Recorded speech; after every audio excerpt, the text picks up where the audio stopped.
A high percentage of Americans may be going into debt to fund a vacation and the retirement crisis. Today, I read an article on CNBC.com written by Charlotte Morabito titled 36% of Americans plan to take on debt for summer travel. Here's why that worries financial experts. The author of this article referenced a March bank rate survey which revealed 36% of Americans plan to take on debt in order to travel this summer. 5% of people plan to get a personal loan. 8% of people plan to get a buy now, pay later loan. 6% plan to borrow money from friends or family. And 26% plan to use a credit card and pay off the vacation over multiple billing cycles. Here are my thoughts. All of these are terrible ideas. The only winners here are the financial institutions who may benefit from the interest. If money is so tight for these people that they need to borrow money to travel this summer, then they should have a staycation instead. There are plenty of free things that people can do at home. How about they pull some of the personal property out of their closet, basement, garage, attic, or storage shed that hasn't been used in years? A lot of people bought junk that they just had to have. Some people only used it once or twice and then they stored it because they got too busy to enjoy it. If they have time off this summer, use that vacation time to enjoy some of the stuff that they bought previously. How about inviting some friends over to the house for a movie night or a board game night? How about going hiking in a park or riding bikes? There are plenty of things that people can do that don't cost money. Here's what concerns me. People who have to borrow money to travel this summer probably are not the greatest when it comes to managing money to begin with. Therefore, it is reasonable to assume whatever they estimate the trip is going to cost may not be an accurate projection. Some may have to go into more debt while on the trip than they anticipated, and that may end up on the credit card. If you travel much, then you know how expensive it is to park at an airport, eat at an airport, purchase drinks or snacks on a plane, pay for carry-on bags or checked bags on some airlines, and you probably know how expensive taxi cabs are and how expensive restaurants are in travel destinations. Even for one or two people, this can be incredibly expensive. If we are talking about an entire family, watch out. It is going to cost a lot of money. With the amount of interest being charged by financial institutions these days, why in the world do people want to go into debt to travel this summer? It seems incredibly foolish to me. It almost makes me wonder why these people feel so entitled to travel. Perhaps these people should spend their free time this summer taking a deep dive into their personal finances and look for ways to live beneath their means and increase their income. Maybe this free time could be spent starting a part-time job or starting a small business to make more money. Once there is a new income stream, that money could be saved for a future vacation. I understand people want to relax and have fun, but do that with money that you have. Don't do that with someone else's money. Maybe I'm just incredibly frugal, but I would never borrow money to travel. I don't need a vacation that bad. I'd have a hard time relaxing on a vacation thinking about all of the debt that I am racking up.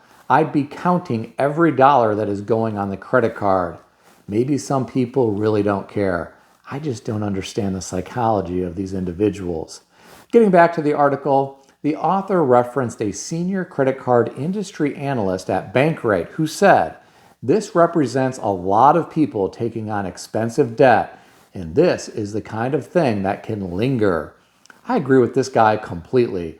This debt certainly could linger. Some people may plan to pay off this debt, but life gets in the way.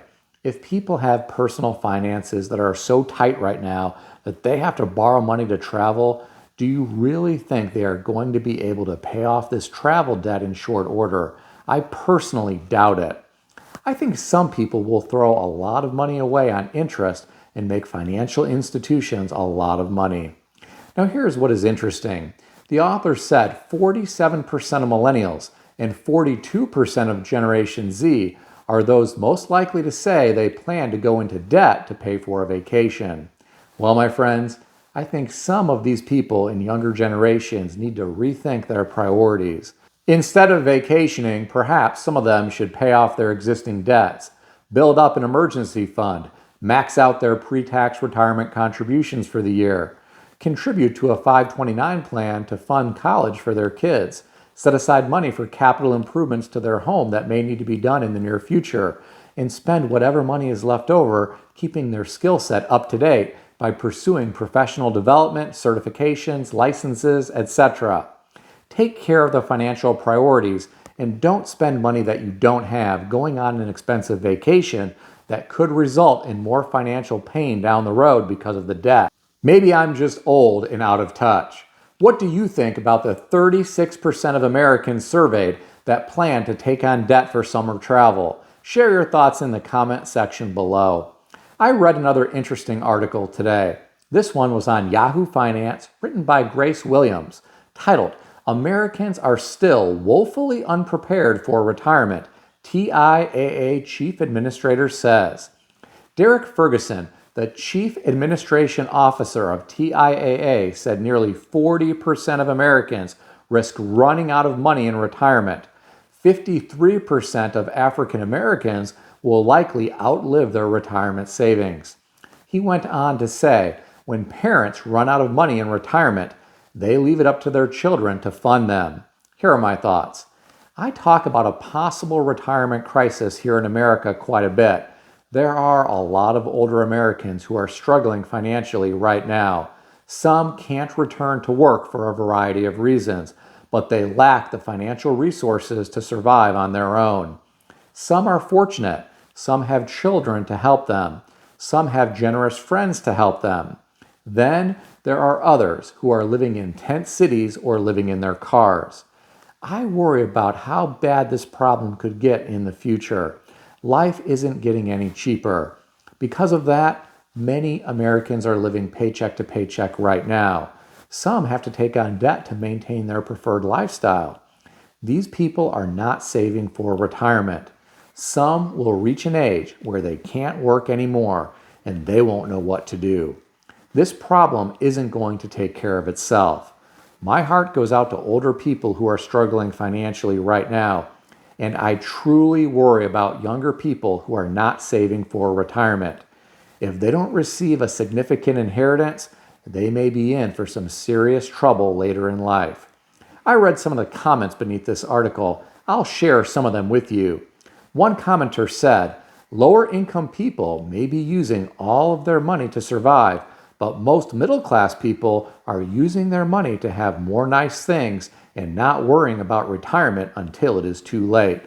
Another commenter said, how can any normal working class get ahead when you have a government that takes away any buying power through their inflationary measures?